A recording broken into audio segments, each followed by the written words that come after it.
So video reels then, and planning video reels, scripting video reels, all this stuff. On a 1 to 10, who's at a 1 right now? As in, 1's crap. I've never done it, so You're kind of a 1 on a confidence scale. Are you a 1, 5, or a 10? I reckon I'd be like a 4. 4, great. 7, yeah. 5 to 7 then. So we're like medium, yeah. Okay. So you're intermediate to advanced, and then we've got beginner, which is fine. That's why you're here. So I'm going to talk you through how to do that. I'm just going to touch on first about the repurposing, what we said earlier, because this is going to really help you, I think, when it comes to the narrative. So just a quick summary of how you can maximise one single piece of content into many.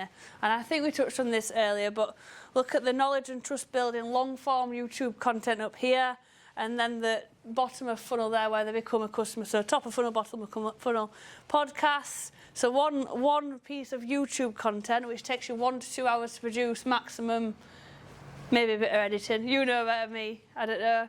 But that's my experience. You could create a podcast, 5 reels and 5 graphics quotes from it at a bare minimum. And from that you could get the YouTube transcript from YouTube summaries and create 1 blog or 2 blogs even from that, which then could create 4 reel ideas from and 3 more graphic quotes from. And you could put that into a newsletter, into carousels, and it goes on and on like that. Gary Chuck put together that, like, how to make 400 bits of content out of something. Yeah.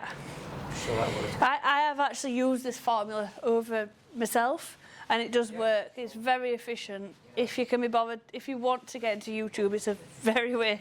Oh, that's it. It's if you want to, if you're interested in doing it. So I want to get into the content creation side of things now. So content quality. So number 1 key thing for me is filming good lighting. And film, I'm going to do a demo for you in a bit, not filming against the light, filming with the light working with you basically. And that can be either natural lighting or fake lighting, or like, you know, LED light, ring light, that sort of thing. Backgrounds, this is my absolute bugbear. Why sit in an office with all sorts of crap behind you that's not relevant to what you're talking about, when you could just turn around and have a really nice clean background, or go outside, or whatever it is. Just make sure your background's relevant and clean, tidy, ideally on brand as well, but that's not as important. And then if we're looking at social media, obviously filming in vertical first. If you're going to repurpose content where it's like going to be a YouTube to vertical, film obviously landscape. Otherwise, it's, I mean, there is AI tools now, but yeah, it's difficult to overcome that. Grab attention fast. So first 3 seconds is your hook. We're going to work on some hooks in a second, yeah, in 2 slides time. So creating hooks is one of the most important things you could do when it comes to scripting reels. So you want to follow the hook tip. And then it depends how long the reel is, but maybe a story, a short story or a case study, and then a call to action at the end. We have actually trialled Nik's videos with call to action, so introduction, call to action, then the story or the tip, and then another call to action at the end. We've almost split the call to action in 2, and that worked quite well, I think, as well. So don't be afraid to mix up the formats and try and test new things. Always speak to your ideal client. I think that goes without saying, but remember who your ideal client actually is and what they care about, what they're 100%. So like look at what they're, when you go into that spreadsheet you've got, it's got the ICP alignment. It goes really deep into that per offer that you've got, I'd say every 6 months at least. I always try to review my ideal client profile like every 6 months at a minimum, because you don't realise how much it changes. You learn, in business you learn new things all the time, don't you? Like, or when you're working with people, or your offer develops, you change things, and you don't realise without revisiting that document how much it has changed. And then you're wondering why your content's not quite sitting right. That's probably why, because you've not revised that process or the pain points. So obviously add captions and subtitles. Your captions are searchable with keywords, so adding keywords in is important, same as in your bio as well. But yeah, just be intentional with your content as well. I think they're always going to want you to use their platform as much as possible, but it's a bit glitchy in my opinion. So for efficiency, I don't think it makes that much difference to have to do it individual in each platform. For efficiency and like ROI, I'd just say just do it in whatever works quickest.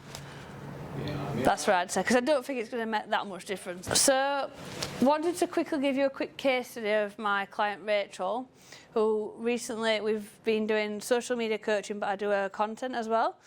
And she just had a rebrand. I just wanted to speak about this from a visual perspective, because obviously as a content creator first, I like to see things neat and tidy. So she rebranded to Skin and Strength. She were just like a fitness coach, and then she's gone down into a niche. She had a skin background. It used to be like aesthetics and stuff, and then she became like a fitness coach, and she's combined now her two passions, so into a niche in. But talking about her branding and how, like, on the grid, it's good to decide. I just want to touch on this. Like, it's good to decide how you want your grid to look. She weren't super consistent. It's hard unless you plan. This is where your planning comes in. So I'm not even perfect either, but like I try to have it down the middle or down the line. So on your content plan, when you're putting that in, I'll put like graphic and whatever it is, and then photo, even if it's a graphic cover, just to give some branding. It gives you brand presence there without it being like fully brand presence. Depends where they come from. Like we were saying earlier, marketing's messy. So does it matter if you have your grid perfect? No.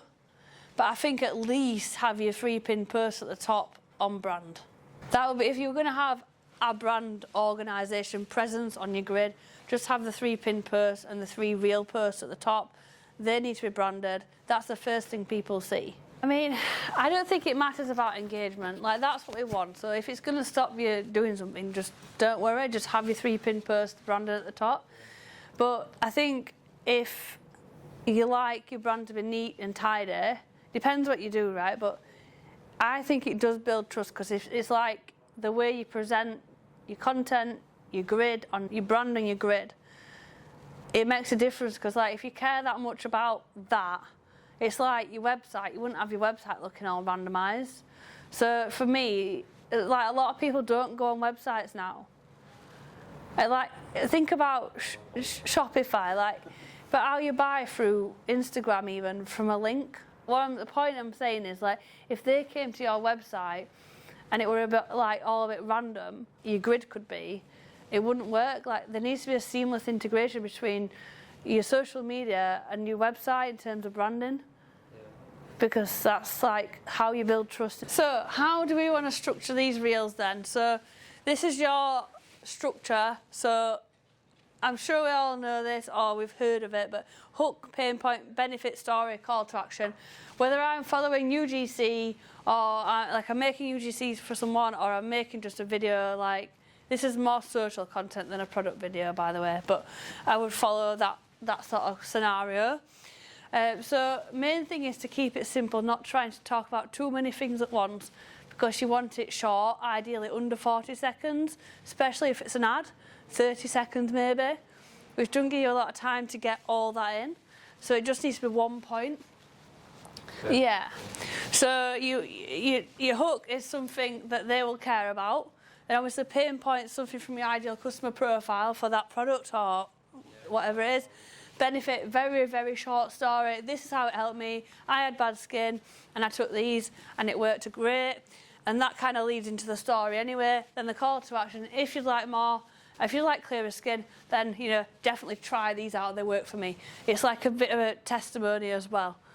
Obviously, if you were telling your story about how you started the business or how you started mountain biking or whatever it were, you would tell it differently.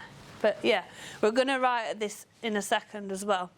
So making sure it's around, I would say prep a 20 to 30 second script, because if you're prepping that through ChatGPT, for instance, that's going to think you're like a robot and you speak like this, and it's all the same. You don't, you're a human, you take breaths and pauses. So although we might edit the pauses out a little bit, sometimes I leave some in just to make it seem more real, but it's always going to go over the time. If you say, write me a 20 to 30 second script, it's probably going to go more like 45 seconds. We've found that like 1.5 minute reels just really bomb now. Like no good at all. Unless it's like someone who's really well known. Say if you had like, do you sponsor any like athletes or riders or anything? You know, if it was someone well known and really cared what they were going to say. So, and keep it sort of emotional to make sure you're connecting. So this kind of follows the pain point scenario. Okay. So there's some ideas here, or loads of ideas here. They're also on the worksheet that I've given you. And they're printed out if you want to reference it, because I realise they're a bit small, but there's actually tons here for you to use as well later.